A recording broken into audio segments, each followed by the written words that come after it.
comentei, né, que a curadoria é essa arte de encantar o cliente, porque a gente usa até uma frase muito filosófica, né? Assim, porque a gente não tem nem nada escrito, documentado, o que de fato é a curadoria, né? Mas elas são processos para que a gente possa realmente ali entender a dor do cliente e promover uma melhor experiência para ele. Né? E esse cuidado é um cuidado ali muito assim de zelo para as interações ali do cliente. E se eu posso definir ali, se tivesse uma estrutura de curadoria, eu falo muito desses pilares, sabe, Caio? Porque eu não posso falar de sustentação de curadoria sem pensar numa visão, né, do pilar de curadoria humana, análise técnica também, né, que é a parte da curadoria técnica e de dados. Não existe curadoria sem esses pilares. Se eu quiser fazer curadoria só com dado, não é curadoria. Curadoria só com a parte comportamental do cliente também não é curadoria, né? Então é uma tríade que a gente tem que conectar.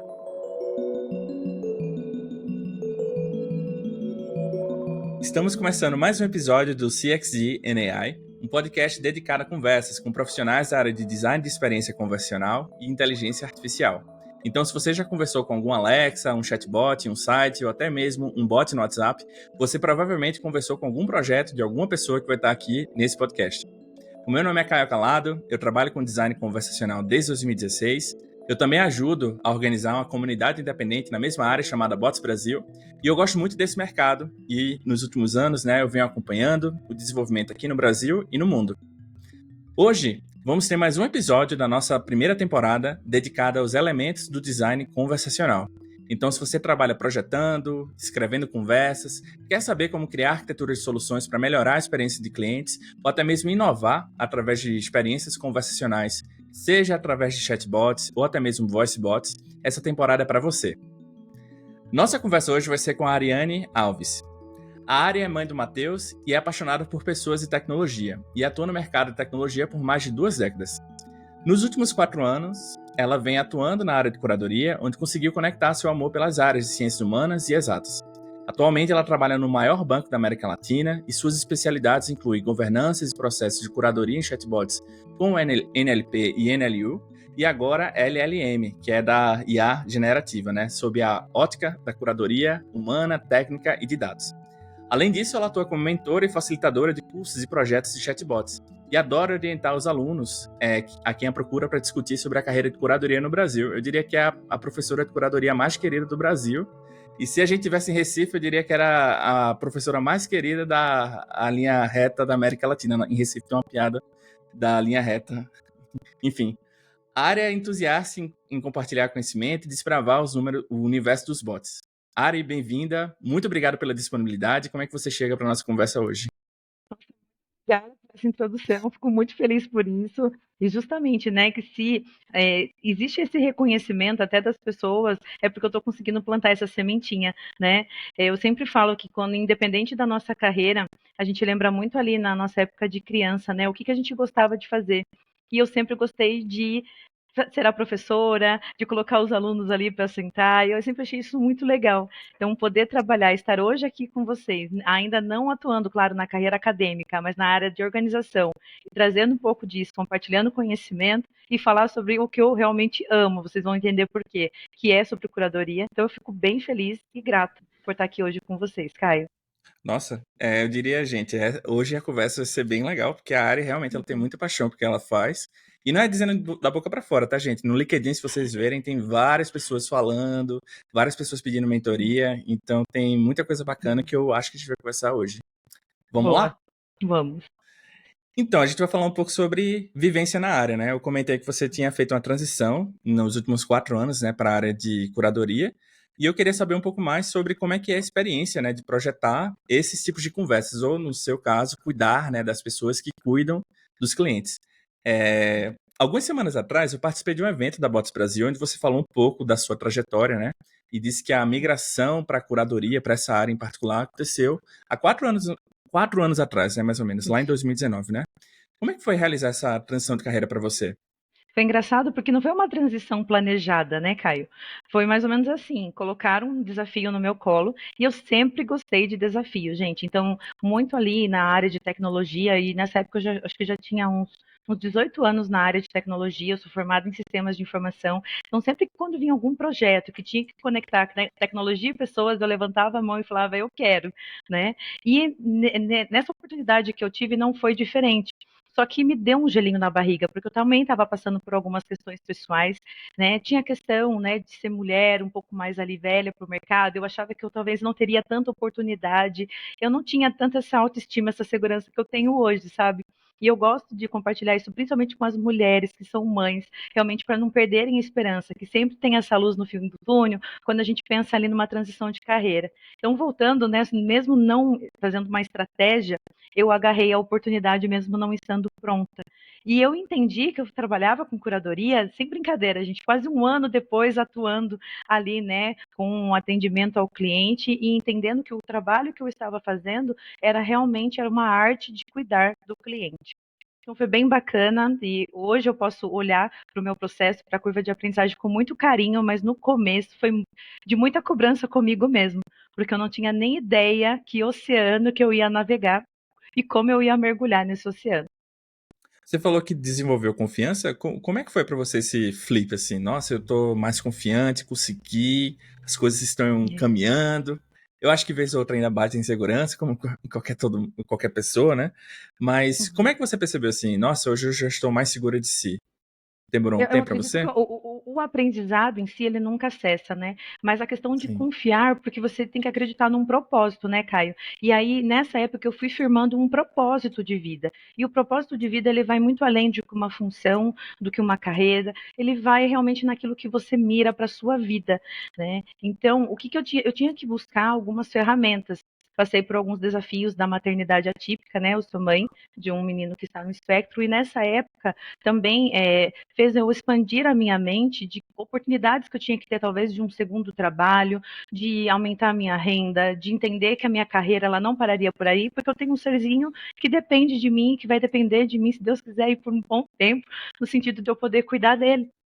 Então eu percebi que eu tinha que buscar conhecimento, e o conhecimento, gente, ele salva, né? E o conhecimento salva, e eu fui buscando cursos, e aí, nessa época, eu sempre falo e gosto de reforçar, em 2019, Caio, quando vocês fizeram uma edição da Bots Brasil no presencial, eu tinha começado a trabalhar nessa área de curadoria, né? E quer dizer, não sabia que era curadoria, eu sabia que eu estava trabalhando ali com o Watson e, enfim, eu não sabia o que aquilo ia dar. Só que eu comecei a sentir uma conexão tão grande, porque aquilo conectava com o meu propósito. E nessa feira tinha um stand com um robozinho. E esse robozinho, na hora que eu fui conversar com o dono ali do stand, com aquele fornecedor, ele falava que eles estavam fazendo programação de inteligência artificial para crianças no espectro do autismo. E aquilo brilhou os meus olhos, porque eu falei assim, meu Deus, é isso, né? Eu estou na carreira de tecnologia e a nossa área de tecnologia, ela serve para aproximar as pessoas, não para excluir as pessoas. E foi falado sobre isso. Foi nesse dia que eu tive acesso sobre a acessibilidade, sobre a inclusão, sobre como teve uma palestra ali muito engraçada, que daí eu também comecei a curtir muito essa parte de semântica de bots, que é como explicar para um bot o que é botar bota, né? Eu nunca vou esquecer desse exemplo. Teve uma palestrante que falou desse jeito. Então, gente, como que a gente ensina um bot, né? Como para botar uma bota? Enfim, e eu falei assim, nossa, é isso, esse é o meu propósito. E aí eu fui realmente só navegando. E claro que o processo de confiança, ele é um processo. Como se diz, a gente tem que ter muito respeito por a nossa curva de aprendizagem. E isso não para, independente da sua função, se você é júnior, pleno, sênior, aí que começa mais ainda os desafios, né? De você se respeitar no processo. Sim. E hoje a gente tem excesso de informação, né? Então é Uhum. importante a gente saber um pouco de onde a gente está filtrando, ou um passo cada vez, porque é muito fácil a gente se perder. E, Isso. pô, eu fico muito feliz de você ter dito isso assim, esse depoimento. Depois desses anos, assim, de ter feito essa transição, de ter tido essa realização, né? Hoje, como é que você explica, né? Olha, eu trabalho com isso e eu faço isso aqui. O que é uma pessoa curadora, por exemplo? Uma vez teve uma pessoa que estava numa palestra minha e ela falou assim: Olha, Ari, se você tivesse numa. Essas reuniões que tem em escolas, né, para você explicar para as crianças o que é a sua profissão, como que você falaria, né? Para ver se elas vão querer no futuro também ser uma pessoa curadora. Então, eu falo muito que a curadoria é uma arte mesmo de cuidar do cliente. E eu sempre fui muito nessa pegada de cuidado, né? De cuidar do ser humano, cuidar da tecnologia que aproxima as pessoas. Então, eu me conectei muito com a curadoria porque ela faz isso, né? Ela cuida da experiência do cliente com foco realmente no que ele quer ser, né, atendido dentro de um canal digital, principalmente, né, que quando a gente fala de curadoria de assistentes conversacionais. Porque, assim, Caio, tem curadoria de quadros, tem curadoria de museu, tem curadoria de biblioteca, tem curadoria de moda, e eu também não sabia disso, tá? Aí, quando você dá um Google lá, tem curadoria de tudo quanto é jeito. Então, é você cuidar de algo com cuidado, né? Curadoria, curar a dor. Então, isso para mim ficou muito, né? E eu já tenho esse lado empático um pouco mais afinado. Eu falei, caramba, é esse caminho mesmo que eu quero. Se eu tivesse que explicar, é dessa forma, né? Eu Quando você quero cuidar do cliente. E quando você fala cuidar do cliente através de assistentes conversacionais, né, Uhum. assistentes pessoais, é muito ali na dinâmica da conversa através desses assistentes, certo? Exato, e fazer com que o cliente ele consiga se aproximar da empresa de uma forma que ele possa consumir a informação mais rápida, mais assertiva, que ele possa realmente ser retido. Eu falo da própria retenção ali dentro do canal, porque hoje a gente está numa era que a gente não quer mais pegar no telefone para ligar numa empresa, né? A gente não quer ficar mais esperando, a gente quer informação, a gente é muito imediatista. Né? Eu sou da época, gente, assim, não conta de idade, mas na época que eu ia para a biblioteca buscar informações na Barça. Hoje em dia, se eu falar para uma, né, para um adolescente ali de 12, 15 anos, acho que nem de 25 vai saber o que é uma Barça, né? Então eu fui do papel ali, né, que é onde a gente no papel ao maço para a tecnologia, né? E a gente tem esse imediatismo das respostas para ontem. Pode até ser que nesse vídeo que vocês estão me ouvindo, vocês queiram acelerar em 2.0, porque vocês querem informação muito rápido, né? Só que eu venho de uma época que as coisas são um pouco mais devagares. Hoje a gente vive na época, tem uma apresentação, inclusive tá no, acho que essa não tá, mas foi desse evento que você comentou da Bots Brasil em 2019, que é do Fernando Tchê. Ele fala que a gente está vivendo na era dos distraídos. Que é tanta informação, é tanta coisa acontecendo que a gente está meio que distraído, porque a gente está olhando para tudo, né? E às vezes Exato. tudo é muita coisa. E isso pode ser uma faca de dois gumes quando a gente fala de transição de carreira, independente da onde, né? Porque é importante a gente ter foco no nosso propósito, onde a gente quer chegar, justamente para não querer abraçar tudo. Porque quando eu quero me tornar especialista sobre um assunto, eu não tenho também que fechar as portas para outras visões, porque a visão generalista, ela é muito importante, a gente vai falar sobre isso também na curadoria, mas eu poder aprofundar em aonde realmente eu quero, né? Eu quero me desenvolver, isso é muito importante.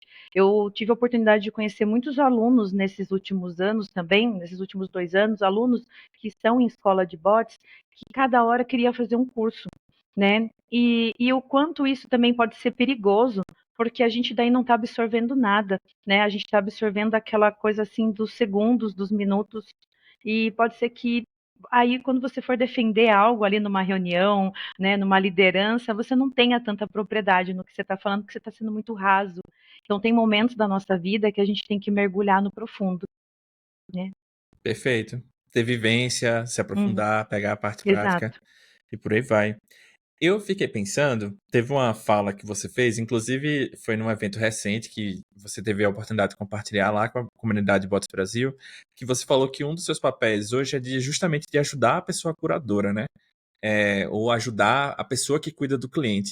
Será que a gente podia conversar um pouquinho mais sobre isso? Como é que é isso? Vamos. Eu acho que é bacana compartilhar, porque hoje a gente tem um nome, né, onde o trabalho que se chama governança de curadorias, onde eu tenho lá a minha liderança, tenho os meus pares, e é a primeira vez até na área de curadoria que eu me deparo com, né, uma empresa que investe muito em curadoria e a gente possa ter essa área de sustentação, né, de implantação de projetos de curadoria de assistentes conversacionais e a sustentação. Então, cuidar quem cuida do cliente é muito bacana, assim, chega, é um nível assim de conhecimento muito importante, A gente zela muito lá por documentar os processos. Então, imagina que a gente tem ali 80 pessoas curadoras.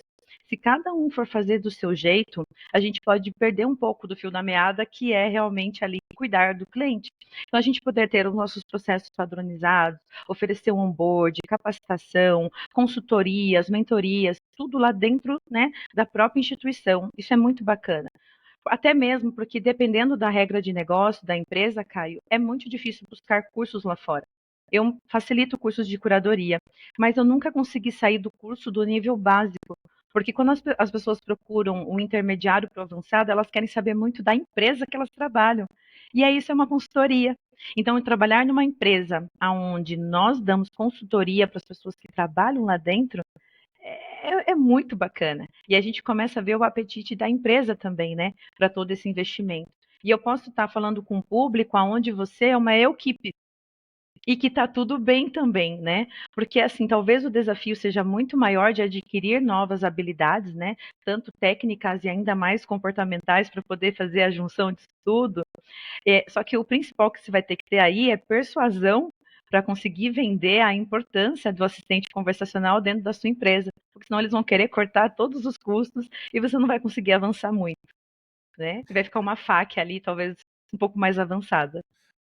É bem interessante esses pontos que você trouxe do. Eu não consegui ir além do básico, porque se for para o intermediário avançado, realmente a gente está falando do negócio da empresa, Exato. né?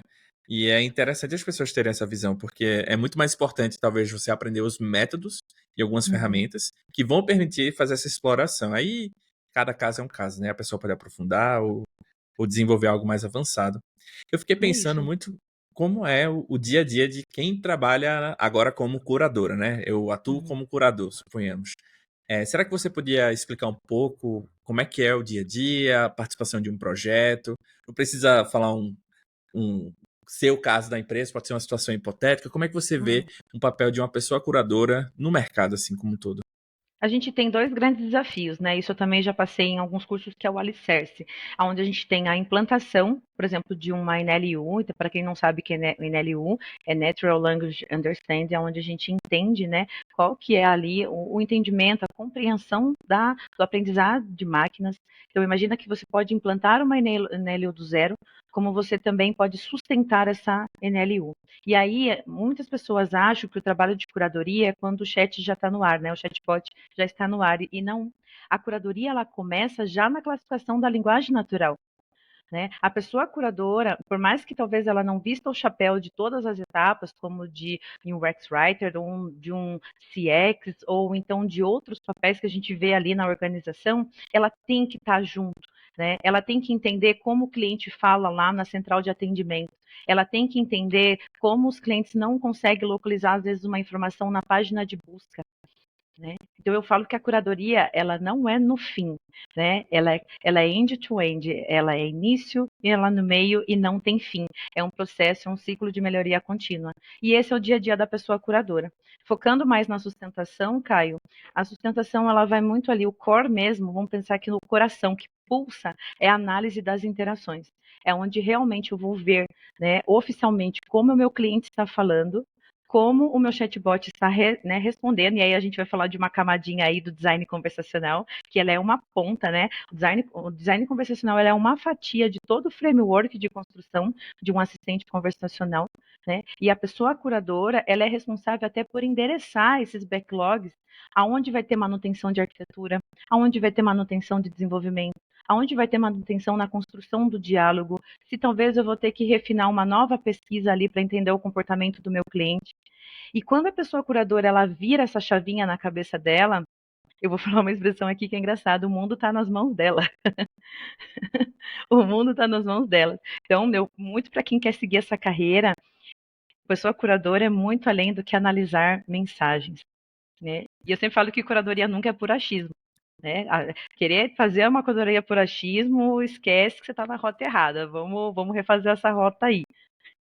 Pô, eu fiquei pensando num ponto que Uhum, não tem, na verdade é o contrário do achismo, que é justamente da expansão. uhum, Justamente por estar analisando as conversas e entender quais são as necessidades não respondidas, ou até mesmo idealizar, né, possíveis novos fluxos, eu acho que talvez a pessoa curadora também possa atuar na expansão, não?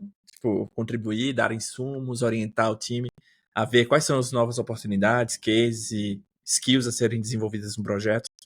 O ano passado eu fiz uma palestra aqui, né, na Bots Brasil, para falar disso, né, como gerar essa inteligência responsiva e a pessoa curadora gerar um backlog sustentável, né, porque realmente eu não estou somente ali no meu chapéu de curar a dor no cliente, eu estou falando de expansão de um produto, por exemplo.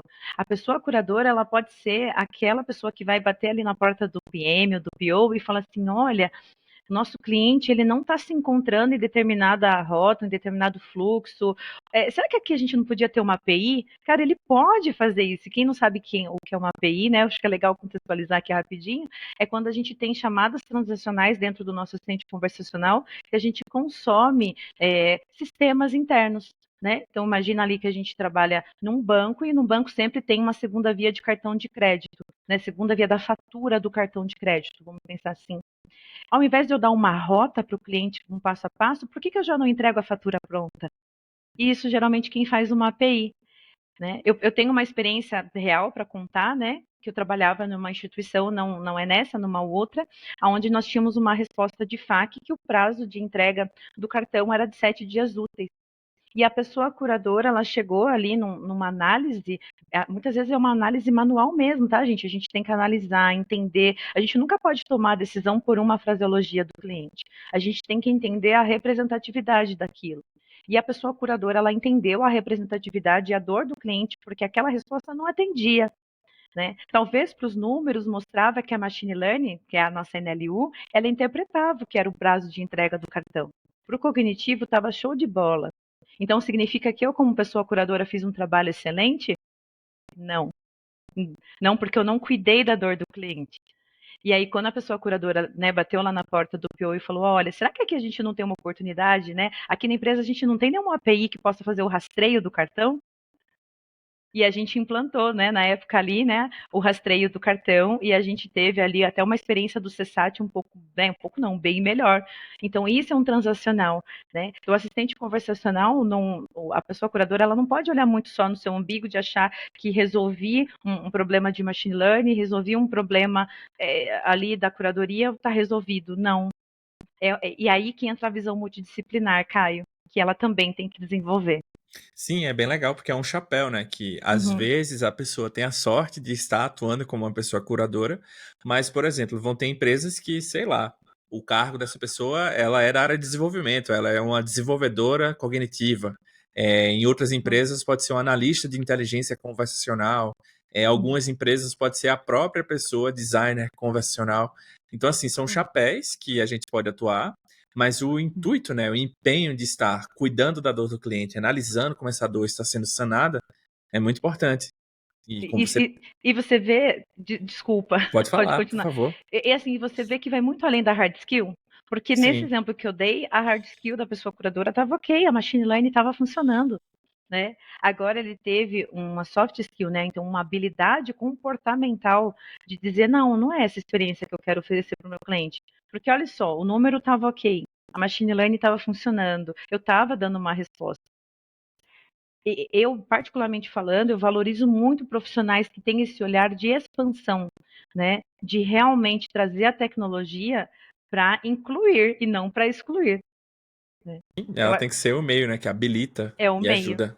Eu gosto muito desse exemplo só para trazer assim, talvez mais, né, visual aí para a galera. É bem legal. E, pessoal, a gente que está aqui falando muito de curadoria, curadoria, curadoria, como vocês já devem ter percebido, o tema da nossa conversa hoje é sobre curadoria, né? Que é um dos elementos do design convencional e vice-versa. O design convencional está para a curadoria, assim como a curadoria está para o design convencional. E apenas dando contexto para vocês, né, que está ouvindo a gente, antes da gente gravar, eu perguntei para a Ari sobre qual elemento ela gostaria de conversar, né, e ela escolheu justamente curadoria. Eu confesso que se ela falasse outra, eu ia dizer, Ari, você é a mãe da curadoria do Brasil, tem que ser curadoria, porque todo mundo fala de curadoria com você.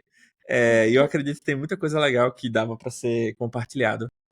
Antes da gente seguir aqui, eu também queria convidar o pessoal que está ouvindo a gente a seguir a Ari, acompanhar as postagens que ela faz.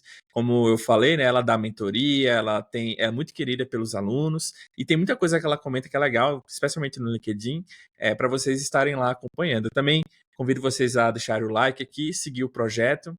A gente tem vários outros conteúdos que a gente vai estar lançando ao longo dessa temporada e tem muita coisa boa por aí que vai vir aí nas próximas semanas e meses também. A gente vai falar muito sobre design convencional, inteligência artificial e vários outros temas relacionados a esse universo conversacional. Antes da gente entrar no detalhe sobre o que é a curadoria, será que você podia me ajudar a explicar por que você escolheu a curadoria? Eu escolhi ficar, né? Porque ela chegou de um Sim, jeito que, né? é verdade. E é justamente, lembra que eu falei do propósito, né? Vou ser um pouco repetitiva, mas é isso. Então, esse meu propósito de conectar pessoas e tecnologia sempre foi muito forte, né? Eu amo tecnologia desde muito pequena e eu vim de uma cidade do interior onde a tecnologia ela não era tão inclusiva assim, era muito difícil o acesso à tecnologia, tá? Então, esse caminho da curadoria é realmente onde eu me encontrei porque isso satisfaz algo pessoal meu, né? Algo, um propósito. E por isso que eu decidi continuar, Caio, nessa carreira. E além não só continuar, né? Crescer. E daí, quando eu percebi que também, acho que tem um outro ponto, né? Principalmente para as mulheres, como eu falei, de mães que querem também ter esse trabalho um pouco mais de evolução na área de tecnologia, de talvez conseguir esse trabalho remoto, porque geralmente trabalho de curadoria tem muitas possibilidades de trabalhos remotos, e não só aqui no Brasil, como no exterior. E eu vejo, principalmente para as mães, né, que têm uma agenda um pouco mais apertada ali também com os filhos, com outros afazeres ali do dia a dia, era uma oportunidade delas conseguirem se expandir no mercado, né? De voltar também com essa autoestima de, olha, eu sou mãe, mulher, eu tenho uma carreira, eu consigo mirar numa ascensão profissional. Então eu também tenho esse propósito, sabe, de poder compartilhar a minha história para que outras pessoas também possam não ter medo, e com medo mesmo. Se tiver medo, vai com medo mesmo, que é para dar certo. Não, vai dar certo, vai dar certo. Sobre a curadoria, assim, olhando agora na Uhum, perspectiva de definição, uhum, conceituação e até a parte técnica também, né? uhum. Será que você podia me ajudar a conceituar o que é a curadoria? Como eu comentei, né, que a curadoria é essa arte de encantar o cliente, porque a gente usa até uma frase muito filosófica, né? Assim, porque a gente não tem nem nada escrito, documentado, o que de fato é a curadoria, né? Mas elas são processos para que a gente possa realmente ali entender a dor do cliente e promover uma melhor experiência para ele. Né? E esse cuidado é um cuidado ali muito assim de zelo para as interações ali do cliente, e se eu posso definir ali, se tivesse uma estrutura de curadoria, eu falo muito desses pilares, sabe, Caio? Porque eu não posso falar de sustentação de curadoria sem pensar numa visão, né, do pilar de curadoria humana, a análise técnica também, né, que é a parte da curadoria técnica e de dados. Não existe curadoria sem esses pilares. Se eu quiser fazer curadoria só com dado, não é curadoria. Curadoria só com a parte comportamental do cliente também não é curadoria, né? Então é uma tríade que a gente tem que conectar. Perfeito. Sobre essa tríade, tem uma relação com design conversacional. Eu queria até Uhum, ver se você podia me ajudar a fazer um diparo, assim, como é que uhum. a curadoria pode ajudar o design conversacional e como é que o design conversacional pode ajudar a curadoria. Será que você conseguiria me ajudar a responder em duas partes? Nas experiências que eu tive, eu posso trazer o que eu aprendi, né? E teve muitas coisas que realmente não foi em livro, foi no dia a dia, e foram também alguns cursos, nas mentorias, os alunos também traziam coisas do dia a dia, e algo que funcionou muito bem, geralmente quem constrói o fluxo não necessariamente é a pessoa curadora, quem faz o design conversacional, né?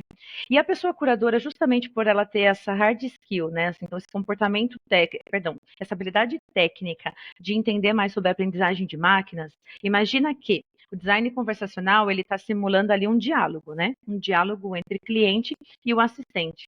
A pessoa curadora que trabalha principalmente com machine learning, ela pode ver um potencial ali da própria machine learning interpretar aquele diálogo e oferecer não uma conversa robótica, né? Por mais que seja um robô, né? É até meio estranho, mas para parecer realmente que o cliente ele está conversando com uma máquina, mas tem um sentido Por isso que fala, né, o design conversacional. Não é uma pergunta e resposta. Eu tenho que dar uma continuidade nesse fluxo. E eu vejo muita sinergia. Então, já tive casos onde a curadoria ela não entrava nesse momento. E posso afirmar, dá ruim. Sabe por que dá ruim? Por quê? Porque daí só no chapéu do design conversacional, talvez vai faltar ali algumas oportunidades que a gente pode ter de aprendizagem de máquinas, que daí eu estou falando de semântica mesmo, de NLU. Eu vou dar um exemplo real, eu adoro trazer exemplos reais. Teve, né, uma construção de um diálogo, né, então teve ali uma construção de um fluxo, onde tinham botões, né, e esse botão tinha uma fraseologia. Essa fraseologia, ela batia para o cognitivo. O que é bater para o cognitivo? Essa frase, na hora que o cliente clicava, a frase ela já entrava na interpretação da máquina. Só que como não teve uma pessoa curadora que cuidasse disso, né? E realmente porque a gente não sabia, tá? Não foi uma falha interna, foi porque nós não tínhamos esse conhecimento. Não sabíamos isso lá na empresa. Como não teve esse acompanhamento de uma pessoa que conhece de machine learning, que é aí aquela ponta da curadoria técnica, o fluxo foi aprovado e na hora que ele foi para a produção, o que aconteceu? I don't Subiu know. muito? Ah, tá. I don't know. O que é o I don't know? Bate uma frase no cognitivo que a machine learning não sabe interpretar. Porque aquela frase em si não tinha sido treinada, né? Então, dentro da semântica que nós tínhamos lá da NLU, nós não tínhamos frase de treinamento com nada parecido com aquele rótulo do botão. Hum. Então, a gente realmente começa a ver a sinergia desses trabalhos, né? E aí, também é uma forma de aprender, né? Aprender e ensinar. No caso, o design conversacional que estava construindo ali o fluxo e criando o diálogo, ele também, com certeza, ele aprendeu. Opa, peraí, isso aqui vai entrar para o cognitivo, eu tenho que chamar alguém da curadoria para ver se eu estou realmente indo no caminho certo, né? E aí, a gente da curadoria também, lá na ponta, na hora de fazer a curadoria, dessa experiência nova que talvez esse design conversacional criou ali, a gente também vai poder entender como que ficou a experiência do cliente. E aí, eu estou falando, claro, de sistemas também um pouco mais evoluídos que a gente consegue ter essa marcação, né, Caio? Sim. Porque se no sistema a gente não tiver essa marcação, a gente fica com uma curadoria meio que no escuro, a gente não consegue enxergar para onde está indo esse cliente. A gente perde o cliente no meio do oceano.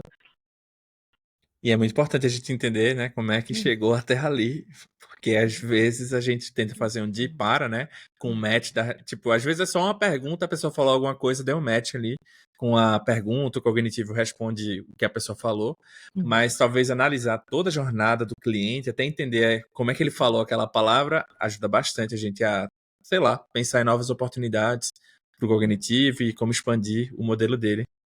Isso aí. Eu fiquei pensando em comentar de uma apresentação pública que tem lá no canal do Bots Brasil sobre estratégias de lidar um pouco com esse cenário, que é justamente a cascata de validação.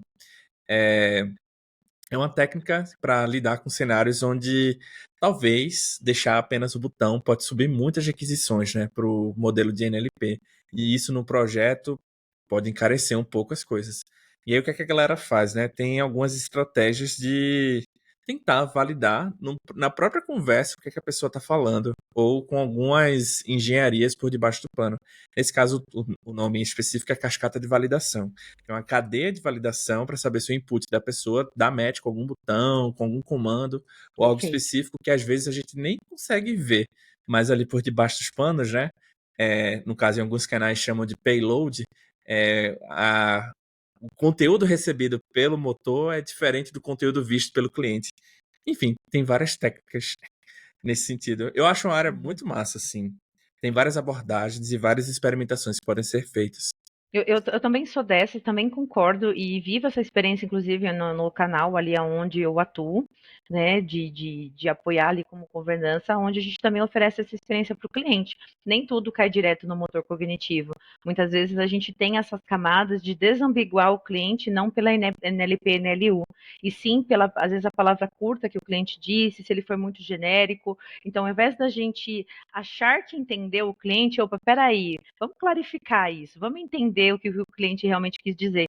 E isso faz parte realmente também ali do design conversacional, questão do UX Writing, que faz também, né? O UX Writing, ele também tem essa maestria, né? De trabalhar com esses elementos do design conversacional. Mas a gente também tem empresas, chatbots, que são até evoluídos no sentido que a gente não precisa nem de menu, né? A machine learning ela já está tão desenvolvida que nem menu tem ali para direcionar o cliente. Eu acho assim bem bacana. Eu conheço só um lugar que eu não posso falar o nome, que tem essa ousadia, mas é porque tem uma arquitetura bem incrível por trás, né? Aí nos bastidores. E eu tenho muita curiosidade de trabalhar com bots que realmente não tem menu, porque eu acho um desafio incrível. Pô, eu gosto da ideia do botão, mas eu entendo que ele tira a ilusão da conversa, né? Mas ao mesmo tempo eu acho ele tão prático. Eu gosto da ideia dele. Eu gosto de fluxos guiados, que direciona, e também adoro a opção não encontrei o que preciso. Eu sempre dou Hum, essas dicas para os alunos, né? Porque eles falam, Ari, muitos já chegaram, não só alunos, falam, Ari, a gente vai abrir aqui, né, a NLU, NLP, e a gente não sabe também muito por onde começar, né? E claro, todas as orientações que eu acabo dando ali quando é necessário, eu também falo, olha, mas não perca a experiência que já estava, né, dos fluxos guiados, mas adiciona um botãozinho lá, não encontrei o que preciso, né? Já tenta entender nessa classificação da linguagem natural quais são os temas mais relevantes que os seus clientes podem perguntar que não está necessariamente no menu, para vocês poderem estruturar a NLU. Então, eu acho um pouco mais conservador o não encontrei o que preciso, para daí poder avançar ali para uma machine learning mais robusta. sim, é bem legal, porque eu acho que permite a gente a desambiguar, né? E Exato. até mesmo perguntar, tá, não encontramos o que você queria, será que você pode contar de outra forma? E para quem não está habituado com esse trabalho, né? Toda vez que alguém manda uma mensagem para um chatbot, para um assistente conversacional, que utiliza um motor cognitivo, geralmente essa mensagem ela é classificada, né? E nessa classificação é atribuída uma nota. Geralmente, né, a gente tenta devolver aquelas respostas que estão com a nota mais certeira, digamos assim, 100% de certeza de que aquela pergunta ou aquela resposta responde aquela pergunta. Mas a gente pode criar estratégias, assim. Às vezes a resposta a pergunta da pessoa, né, o comando dela, não deu match com nenhuma, mas está ali na faixa de 20 a 30% com 3 temas. O bot pode perguntar, né? Você está querendo dizer sobre A, B ou C? É mais ou menos isso que você quer falar? Uhum. E aí tentar desambiguar, né? Agora, tudo isso são técnicas. Não quer dizer que é simples de fazer. Falando aqui por alto, parece fácil, mas na prática é muito complexo de fazer. E você sabe que eu aprendi na curadoria, né? O quanto a pessoa curadora também ela tem que estar muito ela tem que estar muito fiel a esse fluxo, a esse processo, justamente quando usa esses scores, né? Que são essas notas aí, vamos dizer assim, de assertividades ali da NLU. Então, também fui aprendendo o quanto é importante a gente ter essa média, né? Vamos pensar assim, esse score médio, aonde a gente pode desambiguar. E é uma técnica que a pessoa curadora ela pode atuar muito ali. Eu vou dar um exemplo. Às vezes o cliente ele tem um comportamento de falar de uma forma que parece ser muito genérica, e eu posso ter marcações desses menus, né, dessa desambiguação. Então, faz de conta que o cliente fala muito de uma forma e ele sempre clica na opção número um, sempre na opção número um. Então, por que eu estou desambiguando se eu já sei que aquele tipo de fraseologia para aquele negócio, para o cliente daquele negócio, é a opção um? Eu já coloco o cliente direto no fluxo que ele quer, eu não preciso ter a desambiguação. Então, olha a curadoria atuando aí também, Exato. né? O E melhor isso eu acho muito exemplo, bacana. o melhor exemplo disso, para quem não trabalha com curadoria, são os vídeos da Netflix. Você tá lá assistindo, você assistiu um filme muito de um gênero. Aí, de repente, quando você abre o Netflix, tá lá. As primeiras opções geralmente são do gênero que você mais assiste. É, Parece ser um oráculo, né? Mas não é, né? Ele não é está adivinhando dado. a pessoa, é dado. Aí, ó, outro pilar, curadoria, lembra que a gente falou? Então, Aham. a gente querendo ou não, no nosso papo aqui, Caio, a gente já navegou muito aí, né, principalmente dois pilares, né? Curadoria técnica, a curadoria, né, do comportamento do cliente, que é a curadoria humana, e a gente não pode deixar de falar dos dados, né? Coletas de dados é o que nos dá insumo, né, e diretriz daquilo que realmente a gente vai querer gerar de manutenção e melhoria na experiência do nosso cliente, né? O design conversacional, de fato, né, a pessoa que atua com design conversacional, ele vai escrever ali um diálogo, vamos pensar assim, com base no quê? Eu sempre trago também essas reflexões, principalmente na base do negócio. O que o negócio espera com aquele assistente virtual? Qual o QR que a gente quer alcançar? O QR, para quem não sabe, são objetivos que a gente quer alcançar, né? Também conhecidos realmente aí como objetivos. O que a minha empresa quer com o bot? Então, não só o design conversacional, a pessoa curadora, todo mundo que trabalha nesse ecossistema de curadoria, antes de sair fazendo qualquer coisa, eu tenho que saber o que a minha empresa quer com esse assistente conversacional. Qual Sim. é o objetivo? É desonerar tempo? É aumentar as vendas? É o que eu quero? E é a partir disso que eu vou nortear as minhas atividades. Sim, e é bem interessante porque a conversa em si, quer queira ou quer não, muda o tom, né? Às vezes você Exato. pode ser mais direcionado para um determinado tópico, ou um determinado objetivo. E o dado vai me mostrar se eu estou indo no caminho certo. Porque se, por exemplo, se o meu canal é para aumentar as vendas, qual é o dado que me mostra da curadoria, inclusive, que nós estamos indo para o caminho correto? Quantidade de vendas ou oportunidade de venda gerada, e depende de qual venda é feita.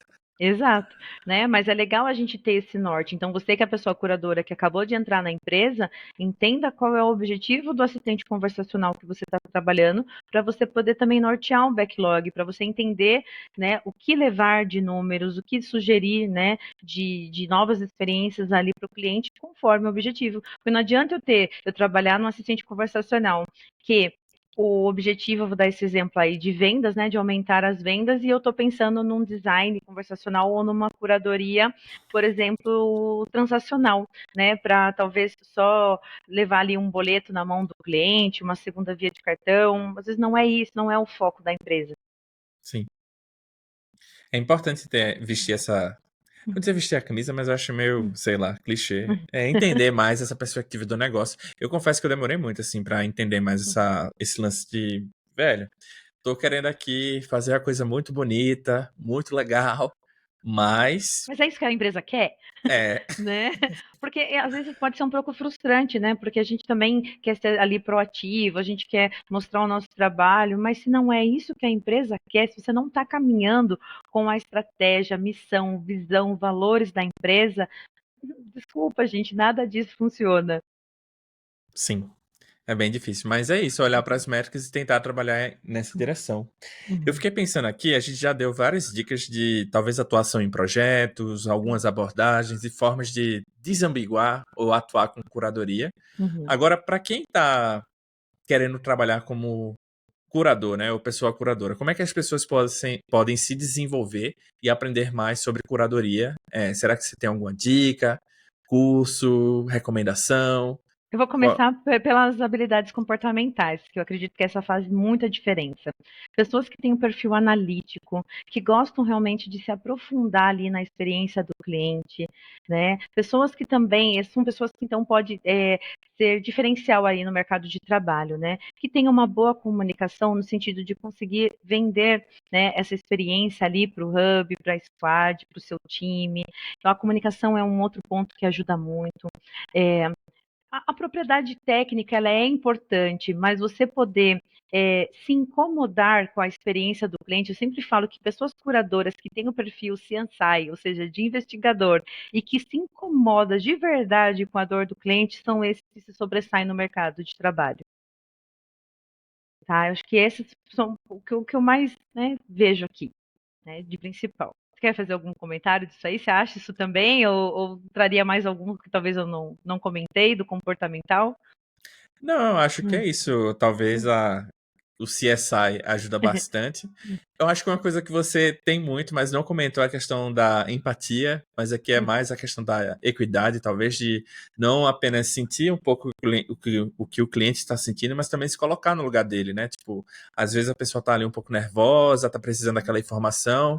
Como é que a gente pode ajudar a pessoa, né? Não é só dar a resposta também, a gente tem que pensar também se aquela resposta, naquele contexto, naquela situação, faz sentido. E eu acho que isso, quer queira ou quer não, passa por a gente também, seja da Ai, área de design. bom, cara, eu vivi isso na pele, sério. Eu vivi isso na pele Me também, conta. numa experiência onde eu entendi a importância de um tema dentro de um assistente virtual, que muitas vezes eu estou falando sobre vidas, né? Então, eu trabalhei para uma grande seguradora, né? Agora, e teve um episódio que a gente sofreu um ataque, né? Um ataque cibernético, e todos os chatbots saíram do ar. E a gente teve que fazer um war room. Para quem não sabe o que é war room, é uma sala de guerra mesmo, onde a gente vai atender o cliente a todo custo e não vamos deixar ele na mão. E aí a gente começou a atender via chat, como se a gente realmente fosse o operador humano. Eu nunca tinha trabalhado nessa ponta, né, que é o operador que está ali falando com o cliente, não está pelo telefone, ele está no chat com o cliente. Então, pessoas que sofreram um acidente e não estavam conseguindo falar com a seguradora, pessoas que estavam ali, às vezes, em condições de enchente, com o carro parado, com o filho dentro do carro, e o carro parado no meio da marginal lá em São Paulo. Eu não imaginava que era dessa forma, né? Quando ia muitas vezes lá para o operador. Então, eu valorizei ainda mais esses fluxos guiados, as APIs, os dados, os números que a gente traz ali, porque eu estou falando de vidas. Eu ter um assistente virtual que aonde eu sofri um acidente, eu possa ter, né, dentro ali do meu WhatsApp, que eu possa chamar um guincho porque eu estou com meu filho, porque eu estou nervosa, e eu ser atendida sem precisar ligar e ser rápido, sei lá, em meia hora o guincho está ali. Isso realmente, então, o assistente virtual, ele não vende só tecnologia, ele vende muito mais do que isso. Ele vende realmente experiência. Sim. E ainda mais confiar no canal, né? Hoje a gente fala Exato. muito do WhatsApp. O WhatsApp é de fato o canal favorito aqui Uhum. no Brasil. Mas por quê? Porque as empresas estão investindo nele. Uhum. E muitas das vezes elas conseguem entregar os serviços. Não é tipo assim, eu vou trazer o banco inteiro para o WhatsApp. Não. Só trazer algum conjunto de serviços que faça sentido para aquele canal. Porque vão ter outros canais que a pessoa vai procurar em outro local.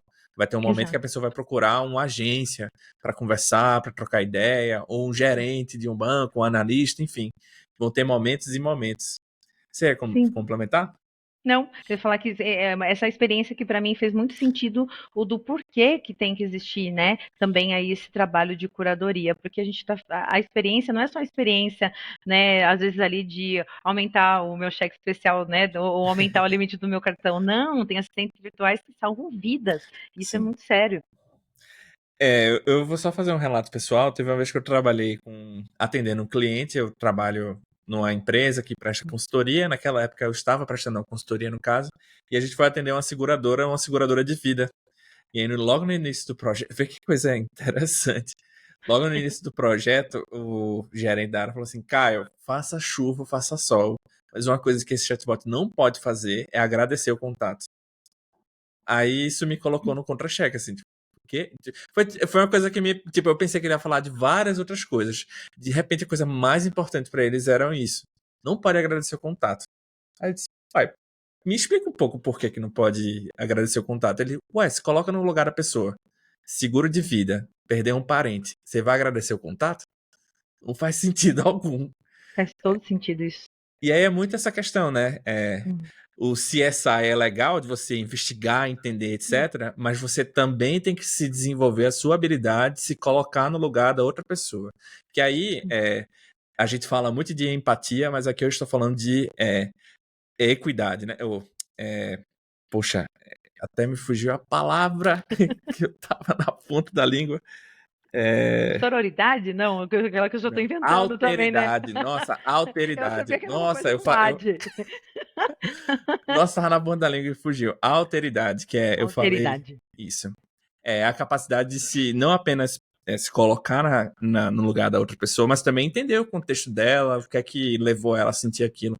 Nossa, eu tô muito nesse de dar branco, assim, tá na ponta da língua. Pra quem não sabe, a gente iniciou aqui o projeto duas vezes, o podcast duas vezes, porque na hora que eu comecei a falar do outro podcast. Hoje, segundou, tá bem Segundou. legal. Ari, a gente está chegando aqui Bacana. para a reta final do nosso episódio. E a gente não podia deixar de falar sobre IA generativa, né? Esse é um tema muito quente nos últimos meses. Ficou, especialmente depois que a OpenAI mudou um pouco ali o jeito de fazer as coisas. E eu queria saber um pouco sobre o seu trabalho, né, de curadoria. Como é que você vê assim a relação e o papel da IA generativa na nossa área, né? Será que você poderia comentar um pouco, trazer suas percepções pessoais mesmo? Gosto sim, e até o tema que eu levei lá da palestra foi sobre desbravar, né? E qual que é essa intersecção, então, desses aprendizados de máquina, que é NLP e NLU, entrando para IA generativa, que a gente utiliza LLM, né? Que é Large Language Model. Eu gosto de falar das siglas, né? Porque pode ser que nem todo mundo conheça as siglas. E aí, Caio, é muito interessante fazer essa migração, porque a gente estava super aqui vamos pensar num oceano conhecido, que nós estávamos falando do design conversacional, onde eu sei onde eu quero levar esse cliente, eu sei a resposta fixa que eu quero dar para ele, eu sei o botão que ele vai clicar. Então, quase que eu tenho um ambiente teoricamente controlado. Quando a gente vai para a IA generativa, a IA generativa ela transforma textos e ela transforma textos a partir de ou a base de conhecimento dela que tem ali na internet, vamos dizer assim, ou base de conhecimento do próprio negócio, alocado muitas vezes na intranet do negócio, em documentos do negócio, quando eu falo do negócio da própria empresa. E esse oceano, eu confesso que eu estou buscando a boinha do outro lado, né? Eu estou com uma boinha aqui, ó. A daqui eu estou descobrindo onde que ela está. Lembra que Todo mundo procurando. a gente falou no comecinho sobre a segurança, sobre a confiança? É Uhum. assim, eu tô indo com um gelinho na barriga mesmo, e sempre lembrando, né, que a gente está preocupado em quê, pessoa curadora? Né, em cuidar do Cuidar. cliente, na experiência do cliente. Eu tenho certeza que tem muitas empresas, né, assim onde eu estou atuando, que a gente está nesse grande laboratório de experimentar a IA generativa e entender se de fato esse negócio aí vai realmente agregar valor na experiência do cliente, né? Porque a gente realmente entra no mundo desconhecido, pensando principalmente ali, não só no design conversacional, mas também muito no chapéu do UX Writer, aonde a gente pode já construir textos atrelado a um tom de voz, a uma personalidade, aonde eu já sei quem é a assistente virtual. E aí a generativa, ela desconsidera tudo isso se você não evangeliza ela, né? Se você não envia os comandos, que são os prompts ali corretos. E eu posso dizer, então, nesse momento de IA generativa, que nós não teremos todas as respostas. Mas uma coisa é certa, a gente tem que tomar muito cuidado com violação, né? De conduta, de ética, de fraude. Então, a gente ali, como área de tecnologia, principalmente, e cuidando do cliente, a gente tem que pelo menos garantir isso, sabe? Sim. E E educar o esse cliente para que ele possa aproveitar melhor o canal e tirar proveito dele da melhor forma possível. e olha o desafio, né? Então, nos assistentes hoje tradicionais, vamos pensar assim, NLP, NLU, a gente pede para o cliente ser o quê? Sucinto. Sucinto é assertivo, mas Né? é. Escreva com poucas palavras o que você, né? O que Algo é que assim. você precisa? O que você precisa? Agora, gente, com a IA generativa, a gente tem que mandar o cliente soltar o verbo. Por quê? Porque a grande sacada da IA generativa é o contexto. Então, quanto mais eu dou informações sobre aquilo que eu quero, melhor a possibilidade da IA generativa fazer uma varredura da informação que realmente eu preciso ser, né, receber. Isso é muito legal também, porque a gente está aprendendo ainda, eu também estou aprendendo isso, Caio. Sim. Em que momento a gente começa a atuar, né? Para que traga essa resposta. E posso falar que no momento que eu estou aprendendo sobre a generativa, a gente não está. Não é que nós não estamos muito preocupados ali com o banho de loja do texto. Eu acho que isso é muito importante quando eu falo de tom de voz e personalidade, mas muito mais se a gente está violando algo que seria muito grave com relação ao cliente. O grande desafio é o que o pessoal fala que o problema sim, né? Eu acho que a dificuldade da gente é de tentar entender como é que de fato funciona, porque hoje, tecnicamente, a gente não sabe, assim. É o que Uhum. a gente chama. Tem duas abordagens, né? Tem a caixa branca e a caixa preta. A Exato. caixa branca, digamos assim, é quando a gente sabe, ó, se eu apertar aqui, isso aqui vai acontecer. Já a caixa preta, não. Eu não sei o que, é que vai acontecer, não sei quais são os mecanismos, não sei como é que foi o fluxo da informação. Eu só sei que entra aqui nessa caixa e sai uma resposta. O que acontece ali dentro é um mistério. E Hum. aí, para quem tiver curiosidade, eu convido vocês a lerem sobre o conto do Poxa, agora me fugiu a palavra de novo, mas é o quarto chinês, eu acho que esse é o. Você já leu sobre o quarto chinês? Não, não, É vou um, anotar aqui a recomendação. é um problema computacional que era de tradução. Hum. Você pedia para uma sala traduzir um documento, sendo que dentro dessa sala tinha uma máquina, mas na verdade era uma pessoa. Para as pessoas, não importa se tinha uma máquina ou não. O mais importante era que Hum. a tradução acontecesse. Longa história E curta. É mais ou menos. É isso. o que a gente quer hoje com a IA generativa, né? Pensando no movimento da internet, eu gosto muito de fazer a comparação com o Google. Então, no Google, eu busco lá uma informação e eu preciso me autosservir, né? Eu tenho que abrir as páginas que o Google retornou e aí eu mesmo escolher, né? Eu mesmo escolher qual resposta eu quero tomar como verdade. A proposta da IA generativa, principalmente nas empresas, é poder desonerar pelo menos um pouco desse tempo. Claro que tem automações, a gente pode usar a IA generativa para muitas coisas, mas puxando aqui mais para o ladinho aqui do lado do design conversacional, como que a gente pode então fazer com que essa resposta ela seja mastigada ali, entre aspas, sem eu precisar ficar buscando informações numa intranet, num PDF, ou batendo na porta do meu amigo e falava assim, viu? Como que eu faço o processo tal? Ou então, né, me conta um pouco mais sobre o que é isso, ou então ficar ligando lá na empresa, né, sei lá, na empresa que eu sou cliente e querer saber de alguma informação que eu poderia rapidamente, que o assistente virtual ele pudesse devolver essa resposta para mim, tá? Então, a gente começou falando sobre o tempo, né? E aí a generativa, ela vem justamente para a gente ganhar mais tempo. Só que o que a gente está acontecendo agora? Eu não consigo sentir isso, tá? Muito da IA generativa, O nesse quê? momento de ganhar tempo.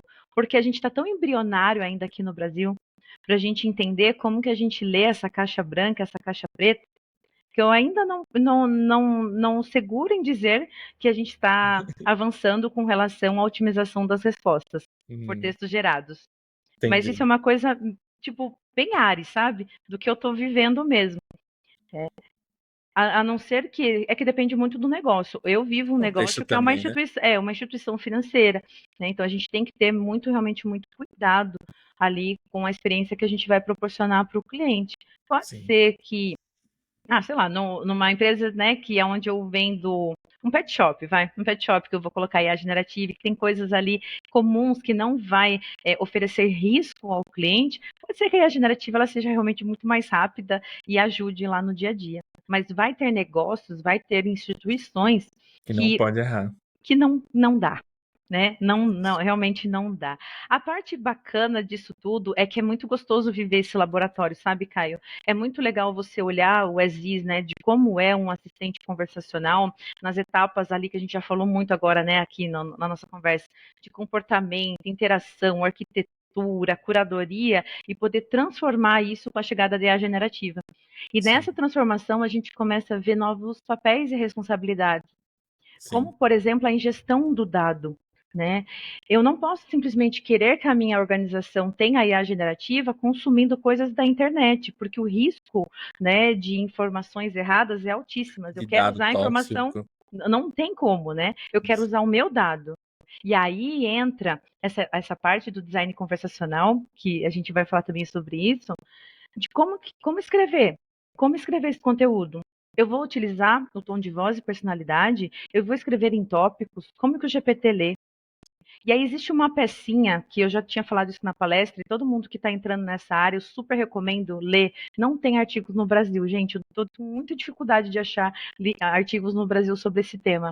É uma peça na arquitetura para a gente poder consumir melhor a IA generativa, que se chama RAG, né? Que é o Retrieval Augmented Generation, né? Generative Generation, uma coisa assim. RAG, pode procurar. Né? E é o processo de recuperação dessa base de conhecimento interna. Só que não adianta a gente colocar um montão de informação se a gente não sabe como que funciona essa recuperação. E a cereja do bolo está aí. Se nós aqui como comunidade conseguir descobrir esse guia de estilo de como o GPT consome melhor essas informações que são recuperadas, porque o GPT ele transforma o texto de uma base recuperada. Então pode ser, aí é uma hipótese, tá? Pode ser que a grande cereja do bolo não é o GPT, e sim esse processo de recuperação da informação. E aí, Caia, nesse momento realmente que fica a minha dúvida. Não sei se você também está com esses desafios ou que alguém já, né, explorou isso aí com vocês. Essa é a minha pergunta. Pô, Né? essa é uma Já ótima. ouviu falar nesse processo? Mais ou menos. Eu pensei que você ia falar de embeddings, mas é um pouquinho parecido. É só diferente. O processo de embedding, né? A gente colocar a informação no modelo, né? E a gente sugerir para ele talvez fontes de dados, conhecimentos, documentos e por aí vai. Mas no caso da recuperação de um conhecimento que o modelo tem, eu não achei que você iria por esse caminho, mas muito legal. Eu não sou muito da área técnica, digamos assim, eu conheço algumas coisas, e aí talvez eu acho que é muito além, talvez, da curadoria e do design convencional. A gente aqui já está Sim, falando mais de engenharia de prompt, por exemplo. exato. A engenharia de dados, de prompt, e ele é um chapéu muito de ciência de dados, tá? Mas fica aqui a minha provocação, porque lembra que eu falei que pessoa curadora tem que ter visão multidisciplinar? Então, para eu Uhum. saber onde eu vou atuar com o meu cliente lá na ponta, eu tenho que ter, inclusive, visão, eu tenho que ter visão de arquitetura. Eu não vou ser a pessoa que vai colocar a mão na massa e codificar ali essa caixinha do RAG, né? Mas eu vou ser a pessoa que vai bater lá na porta do engenheiro e do cientista de dados e falar assim, gente, tem alguma coisa muito ruim aqui. Eu não sei o que é, mas vamos ver aqui de turma para a gente tentar entender. Mas eu sei aonde está o problema. Eu acho que é isso que também faz o diferencial da pessoa curadora. Ela ter essa visão do todo, mas ela não vai ser a responsável, né, de colocar a mão na massa, talvez nessa caixinha que envolve arquitetura, mas ela sabe que está ali. Sim. Longa história curta, respondendo a sua pergunta. Eu acho que a gente ainda está entendendo como usar e ainda não Uhum. temos um modelo mental de como usar do jeito certo. Isso. Ainda não Não. chegou assim na maturidade. E se eu Uhum. pudesse dar um exemplo, olhando assim no contexto histórico da coisa, na área de Uhum. tecnologia, não que a gente vá fazer, e eu também acho um pouco perigoso ir para esse caminho, mas apenas um contra-exemplo. Quando a Apple lançou o iPhone, ela teve um problema muito grande de adoção dos aplicativos e fazer com que as pessoas usassem, né, o celular da forma correta, porque era uma coisa nova. Ninguém Uhum. sabia como usar. Qual foi a solução que a Apple teve? Bem, eu vou usar atalhos ou dicas de coisas que existem no mundo e vou tentar traduzir isso de uma forma digital. A palavra para isso é esquemorfismo. Então, por exemplo, o aplicativo de gravação de voz. Quando você abriu o aplicativo de gravação de voz, abriu um microfone na tela. Ficava um ícone de um microfone para você falar, sugerir o que você tinha que falar, o que você tinha que dizer, né? Quando você abria lá o aplicativo de livros, abria uma prateleira. Você ia anotar no papel, abria um bloco de papel para sugerir o que você podia fazer, assim. Então, assim, eu acho que a gente ainda não encontrou o equivalente do esquemorfismo ainda. Não que a gente já tem Uhum. discussão sobre esquemorfismo em IA generativa, que é muito essa questão de personalização demais de humanos sintéticos, que é um outro tema, mas a ideia aqui é qual é o modelo, o padrão que a indústria pode seguir para ela poder evoluir a partir de? Isso é a pergunta que ninguém tem ainda. E A a gente gente, ainda está a descobrindo. gente não sabe mesmo, cara. E eu fico feliz de ouvir você falar isso, porque tem hora que eu falo assim, será que a gente tem que buscar informação realmente em outros lugares? Será que talvez no Brasil a gente não conseguiu avançar? E tá tudo bem, porque eu acho que é um pouco da minha ansiedade também, né? Porque como eu também gosto de ter essa visão futurística, eu fico tentando buscar informações, talvez bem quentinhas, que não necessariamente está nascendo aqui no Brasil, para ver se a gente consegue chegar pelo menos nessa experimentação, né? Porque nós não temos a receita de bolo, mas a gente pode tentar fazer o bolo com um pouco mais de açúcar, aí viu que o bolo está com muito açúcar, na próxima tenta reduzir um pouco mais, aí se errou na quantidade, sei lá, do ovo, aumenta o ovo, diminui o ovo, eu faço muito essa associação com receita de bolo, a gente ainda não sabe, né? A É. gente está bem iniciante ainda pilotando o fogão. Mas uma coisa que eu posso comentar, que eu aqui é com muito orgulho, eu acho que dos países que estão experimentando IA generativa e etc., o Brasil eu acho que é um dos poucos que de fato estão encontrando a fórmula certa. Não é à toa, por exemplo, que o WhatsApp tem um grande investimento aqui na região. Não sei se todo mundo sabe, mas o Brasil é o segundo país mais ativo no WhatsApp no mundo. E toda a Uhum, estratégia, recentemente saiu uma entrevista na Exame, dizendo que o CEO do WhatsApp está olhando para o que está acontecendo aqui no Brasil. Muitas das empresas que trabalham com WhatsApp, chatbots nesse canal, com certeza elas estão buscando, pensando, vendo formas de agregar a experiência do cliente com o uso de LLMs. Então, assim, é, eu acho que a gente está se questionando como é que a indústria vai adotar e usar esse produto, mas estamos fazendo, assim. E eu acho que é muita forma como eu vejo o ecossistema brasileiro nos últimos anos, assim. Quando a gente fala de mensageria, cara, eu acho que o Brasil é se não for top 3, é top 2, top 1 praticamente, país no mundo de inovação com coisas no WhatsApp. Esses dias eu publiquei lá no Bots Brasil, abriu um serviço do estado de São Paulo pelo WhatsApp. No dia que estreou, mais de 150 mil serviços foram gerados por esse canal no WhatsApp. Que loucura, gente. É muita Exato. demanda, assim. É um canal extremamente adotado, com adoção, assim, em massa. Ari, você ia comentar? Não, eu ia comentar que daí também, além desses desafios que a gente comentou, sim, de uma forma muito macro, do próprio framework do assistente conversacional para a IA generativa, mas o modelo de curadoria também, Caio, muda, porque quando a gente começa a falar de contexto com relação à IA generativa, é essa grande memória que a IA generativa tem de continuar o assunto, e isso também pode ser um grande ofensor, porque hoje a gente também tem testes, né, sabe de testes, que a IA generativa ela se perde perante essa memória e esse contexto. Então, o quanto a gente quer facilitar a vida do cliente para ele continuar uma conversa, mas se ele mudar de assunto, nem sempre a IA generativa vai acertar, né? E aí a curadoria ela entrando ali com muito fervor para entender essa experiência. Eu conheço muitas empresas que estão adotando de uma forma mais conservadora, não abrir o contexto, né? Justamente para a gente poder fazer uma análise de qualidade da inteligência, né, da IA generativa. Acho que esse é o grande foco. Se pudesse dar uma dica assim de direcionamento para nós da comunidade, vamos explorar muito, muito mesmo a qualidade dessas respostas, o quanto os prompts internos, principalmente, e os externos, eles influenciam, o quanto a gente pode melhorar essa recuperação da informação, que pode ser o embedding, né, que você comentou. Eu acho muito parecido, talvez seja até a mesma coisa, mas a gente está falando de termos aí diferentes, né? E seria Sim. muito legal a gente, em comunidade, poder descobrir isso, porque a gente avançou tanta coisa, principalmente aqui na Bots Brasil, né? De trazer esses comuns conhecimentos e gerar essas conexões. E eu fico muito aberta também, né, de poder bater na porta de alguém que eu tô, né, de alguém que eu falo lá no LinkedIn, principalmente, que está falando de IA generativa, e falar, viu, vamos trocar uma figurinha, deixa eu entender como que vocês estão fazendo, né, vamos falar de, porque a gente não precisa falar da estratégia do negócio, mas a gente pode falar de método. A gente precisa começar a falar mais de método, porque está Sim. mudando. E o método de curadoria também, tá? Sim. Eu acho que não apenas método. O Uhum, jeito da gente trabalhar muda e vai muito além da gente, assim. Todo mundo vai ser impactado pela IA de uma forma ou uhum. outra, quer queira ou quer não. Até da mesma forma que foi impactado pela tecnologia, né? Só que Sim. essa é uma tecnologia que pode ser embedada em uma solução existente e muito mais com o intuito de melhorar a experiência como um todo. É, Ari, chegando aqui para a última pergunta da gente. Uhum, Na nossa preparação do episódio, você comentou que queria comentar alguns pontos sobre a IA generativa. E eu queria dedicar uma pergunta só sobre esse tema, que é uhum. justamente a parte de gestão de conhecimento para eficácia da IA generativa, né? Para a IA generativa gerar textos mais assertivos e evitar as alucinações, que é quando o modelo meio que começa a falar coisa nada a ver, a principal premissa é ter uma base de conhecimento com gestão do conhecimento, né? Será que a gente pode. Como é que a gente pode criar uma estrutura base para esse conhecimento?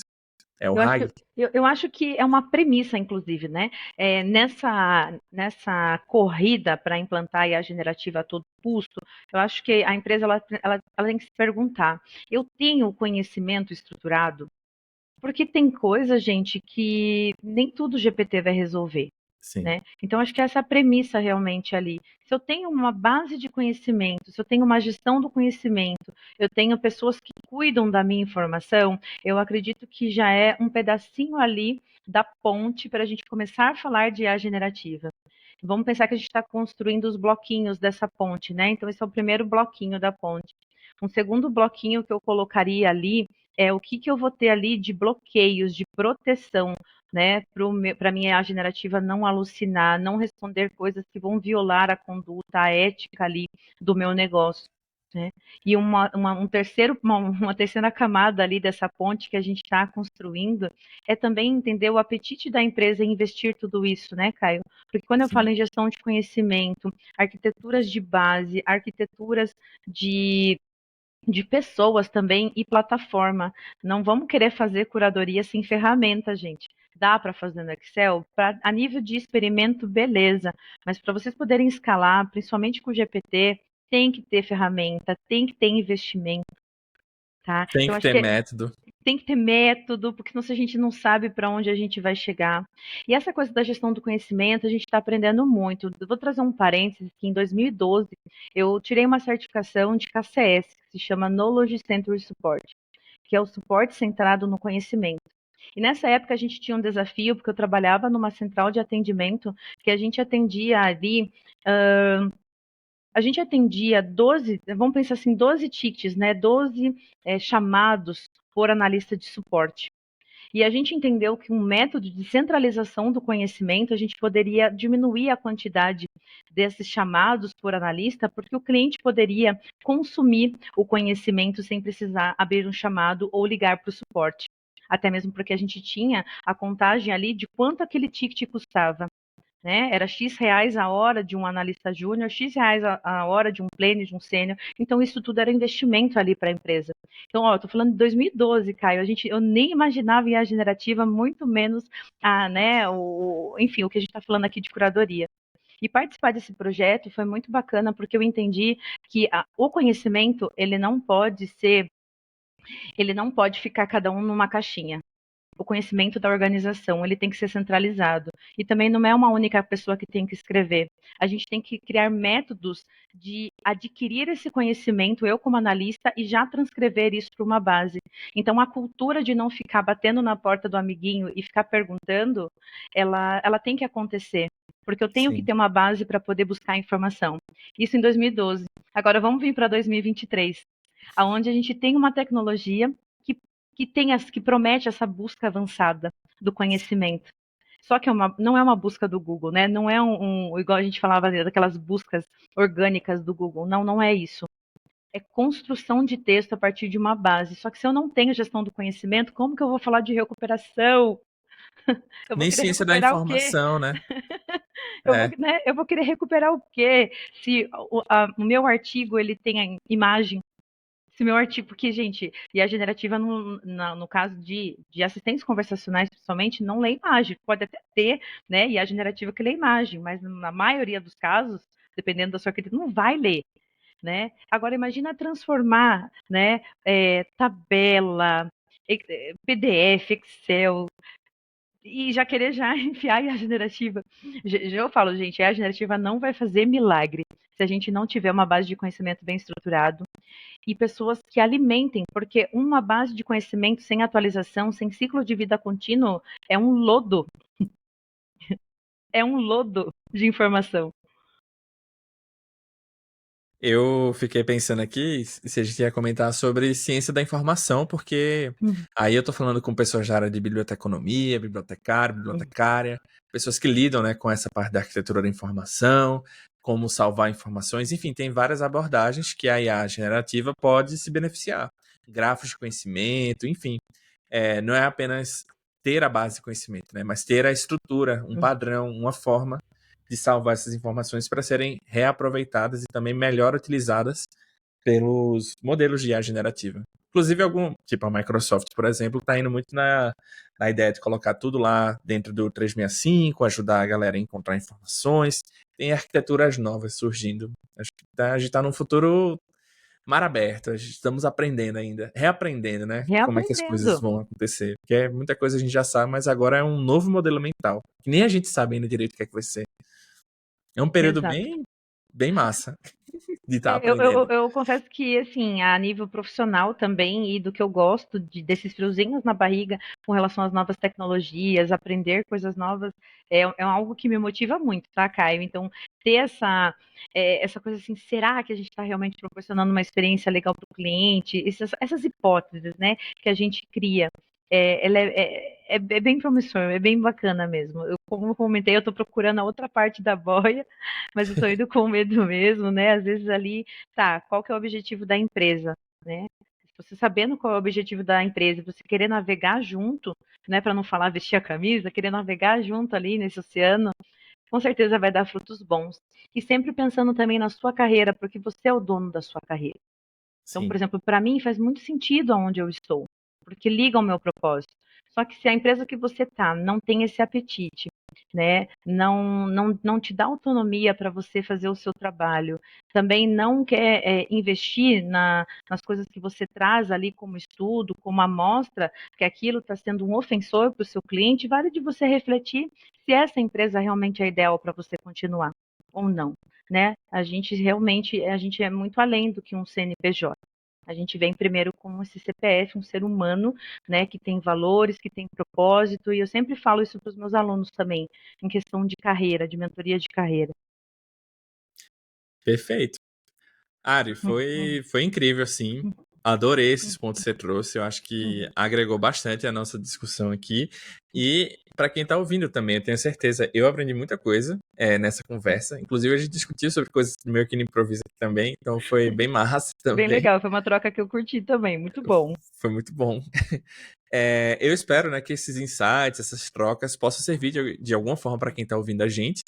E se a gente tivesse que resumir hoje o episódio, uma mensagem, um pensamento final, qual seria esse pensamento que você gostaria que o pessoal daqui saísse com ele em mente?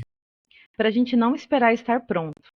Eu sempre uso essa frase para minha vida, né? A gente não esperar estar pronto e a gente começar com o que tem, porque é o que a gente está fazendo agora. Eu não tinha todas as informações sobre IA generativa quando eu entrei nesse projeto de IA generativa, né? Então, mesmo que tenha o friozinho na barriga, o medo ele não pode nos travar.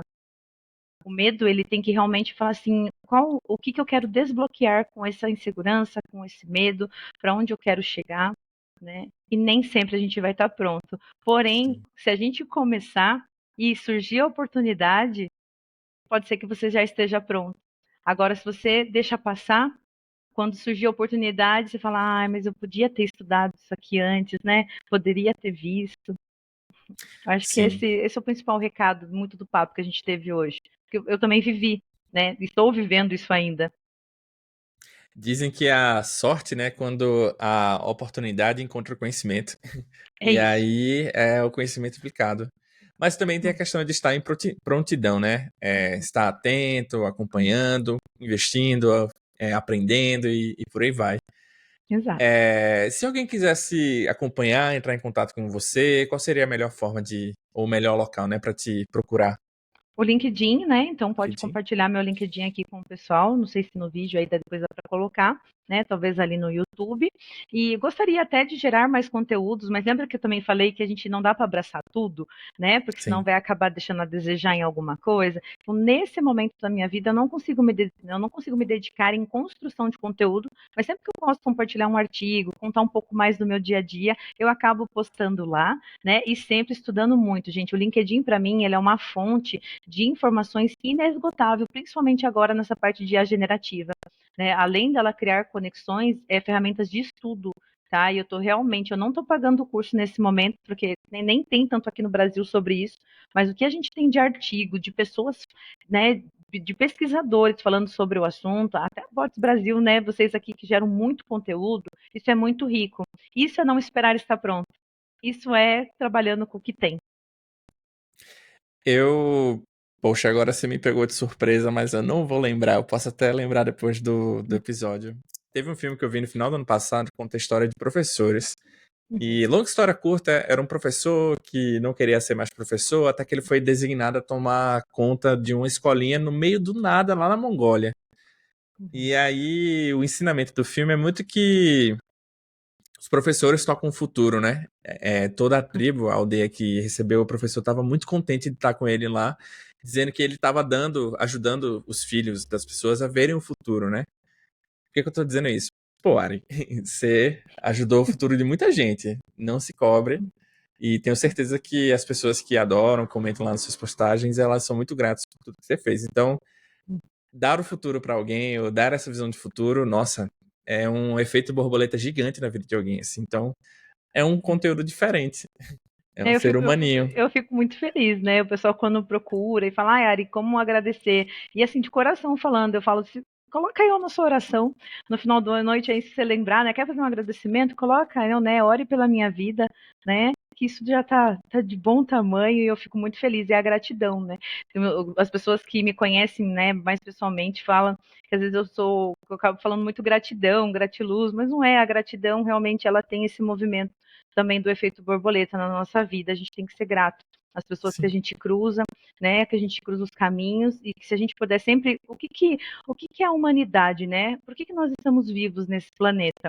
Porque a gente precisa plantar a nossa sementinha em quem quer ser implantado, né? Então, se eu Sim. conseguir plantar essa sementinha em alguém, eu fico muito feliz e eu tô sabendo que eu tô vivendo aqui no planeta Terra com um bom propósito. Ah, eu diria que você tá muito bem. Tá vivendo muito bem seu propósito. Show. É isso, Ari. Muito obrigado por hoje. Eu convido aí o pessoal que tá escutando a gente a seguir a Ari, mandar uma mensagem, dizer, ouvi lá no podcast, achei muito legal o que vocês conversaram. Também reforço aqui o convite para vocês seguirem aqui o projeto, deixarem o like de vocês e também contar pra gente aí o que é que vocês estão achando aí nos comentários. Eu tô muito ansioso pelas próximas conversas e os outros temas que a gente vai abordar aqui em breve. E eu espero que você possa ir acompanhando com a gente também. É Eu estou isso, Ari. acompanhando, já posso dar a devolutiva, né? Eu vou ver ainda como vai ficar aqui a nossa gravação, mas o que eu estou vendo, que já foi gravado, que vocês liberaram, sempre aquele gostinho de quero mais. Nossa, tá muito legal. Realmente, parabéns pela iniciativa. Achei a proposta, assim, um máximo. E o que a gente puder, né? Até conseguir encontrar umas pessoas que possam compartilhar esse conhecimento, né, Caio? Já expandi esse convite lá na empresa e falar, gente, olha, o pessoal lá da Bots Brasil tá com um movimento muito legal, vamos, né? Vai com um friozinho na barriga mesmo, vamos compartilhar conhecimento, é tão bom isso, né? Então, É bom parabéns aí mesmo. pelo movimento, muito bacana. Eu mesmo estou consumindo muito aí os conteúdos. Obrigado. É isso, Show. pessoal. Até a próxima. Tchau, tchau. E Tchau, tchau. ficamos por aqui. Fechou. Eu gostei bastante. Muito Nossa.